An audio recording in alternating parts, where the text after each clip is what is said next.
Starting a plant-based diet and wondering what kitchen tools you might actually need? Don't worry, you really don't have to spend a ton of money to get started. Today I'll show you the basics you'll want to have, plus a few extras that can make life even easier. Hi, my name's Chuck and welcome back to Brand New Vegan. I've been cooking plant-based for years and I've learned what's really useful in the kitchen and what's not. If you're brand new to eating this way, this video is for you.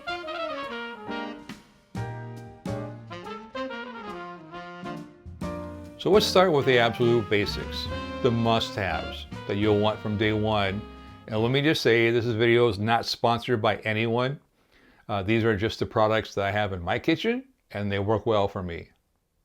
Number one, a good knife. Trust me, a sharp, comfortable knife makes everything easier.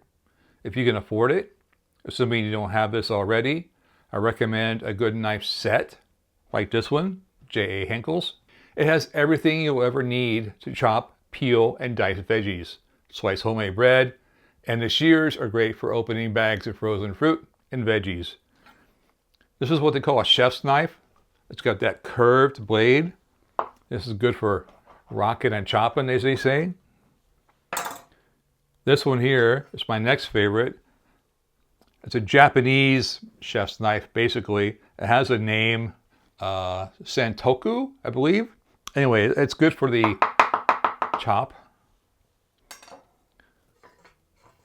A good serrated edge for cutting slices of bread off the loaves you make. A lot of people like a good paring knife. This has that. I don't use this one that much, but what I do use a lot are these kitchen shears. You get a bag of something, you need to open it up quickly. These are it. And they're also good for like snipping a little bit of cilantro over your food. I don't really use the steak knives that much anymore, but there are some here. And a good set like this will run you probably 70 bucks to 100 bucks on Amazon. Again, not essential, but if you want to get just the basics, get a good chef's knife and a good set of kitchen shears. And don't forget a way to keep them sharp. I found this little $10 knife sharpener on Amazon and it works really well. Number two, a solid cutting board. I like the big wood ones so veggies don't roll off the sides, but anything that will save your countertop will work. Number three, a good skillet. I'm sure a lot of you already have a set of pots and pans. That's great. We have a few different sizes of saucepans. I use them fairly often for making gravy, spaghetti sauce, that sort of thing. But the two I use the most are my skillet and my Lodge Dutch oven. The skillet is almost daily use for stir fries, things like that. And the Dutch oven is for making big batches of my chili or my rustic loaves of bread. And don't forget a spatula, a whisk, a few stirring spoons. Remember, if you have a non-stick pan, don't use metal utensils in it. You'll get yelled at by your wife or your YouTube fans, and also it'll leave scratches in the pan. You don't want that. Number four, a microwave. Hopefully you have one. If not, I really recommend it. This is my potato cooker, my coffee rewarmer, you name it. In my opinion, it's a must-have if you don't already have one. This next one might sound a little strange, but I recommend a really simple rice cooker. We make a lot of rice, and while you can cook it the old-fashioned way on the stove, simply adding rice and water to your rice cooker and pressing a button is so much easier, and it comes out perfect every time. It also doubles as a steamer, so that's a plus. We've had this one for about 16 years. It's old, it's a Black & Decker, but it does the job. Measuring cups and spoons, I have two sets of each. A 1 and 2 cup Pyrex glass measuring cup for all the liquids, and a cheap set of plastic like these for the dry measurements. They are different. You cannot interchange them. Same with the spoons. I have an aluminum set here for all my dry seasonings, and I have a plastic set for anything that's wet, liquid, tomato paste, stuff like that. For pasta, you'll need a big spaghetti pot / stock pot, and you'll need a colander. The colander will double for rinsing all those beans and grains you'll be eating. Next, a baking sheet. Roasting veggies, total game changer. Inexpensive ones all over the place. Should be easy to find if you don't have one already. And lastly, a blender. Nothing fancy, just something to make smoothies, sauces, or dressings. If you already have a blender, great. I have two. I have a small NutriBullet here that I love for making small batches of dressings and hummus. But my other one is a big Vitamix, and they are spendy. You don't always need a big giant Vitamix to make a batch of hummus. So I have two. We were having the same discussion in my support group as to whether I should even recommend a Vitamix to new people.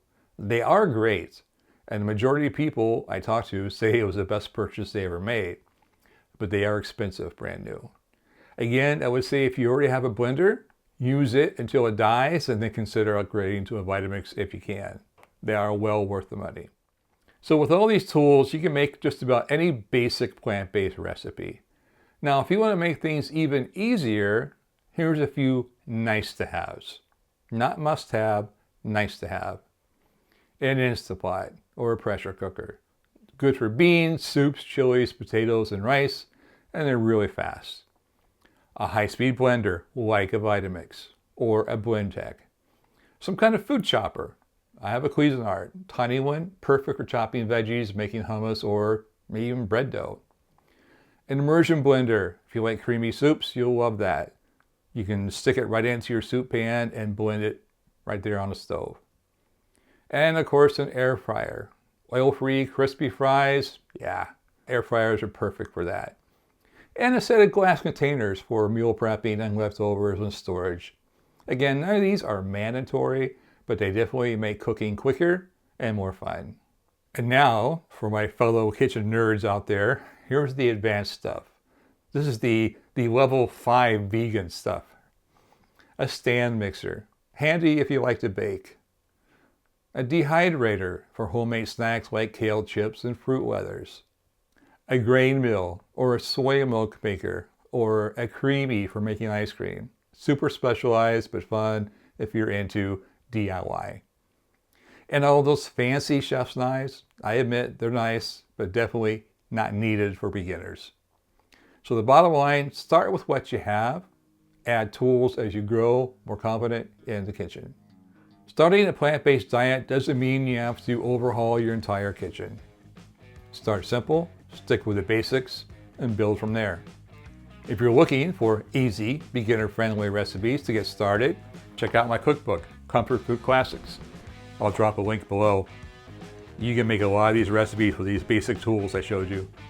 Don't forget to share this video with anyone you know who might be starting out. Consider hitting that like button and subscribe as I upload a new video every single week.